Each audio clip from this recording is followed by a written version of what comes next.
بسم اللہ الرحمن الرحیم۔ السلام علیکم معزز خواتین و حضرات، میں محمد عمر پاک چینل سے آپ سے مخاطب ہوں۔ جیسا کہ آپ سب جانتے ہیں، رمضان المبارک رحمتوں اور برکتوں کا مہینہ ہے۔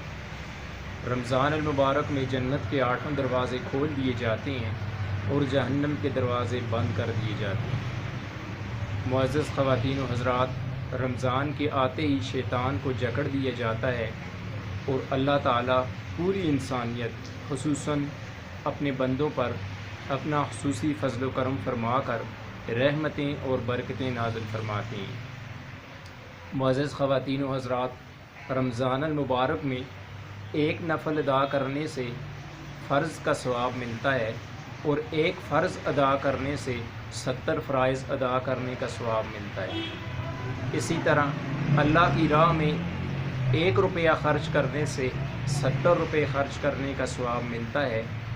معزز خواتین و حضرات، رمضان المبارک میں زیادہ سے زیادہ عبادات کریں اور ساتھ اس بات کا خصوصی خیال کریں کہ آپ کے پاس جتنے کمزور افراد ہیں ان کا خصوصی خیال رکھیں۔ اگر اللہ تعالیٰ نے آپ کو استطاعت دی ہے تو خصوصی ان لوگوں کا خیال کیجیے گا، خصوصاً محتاجوں، غریبوں، بیواؤں، یتیموں اور مسکینوں کا خصوصی خیال کیجیے گا۔ اگر میری آپ کو یہ بات پسند آئی ہے تو اس کو لائک اور شیئر کیجیے گا۔ جزاکم اللہ خیراً، احسن الجزا۔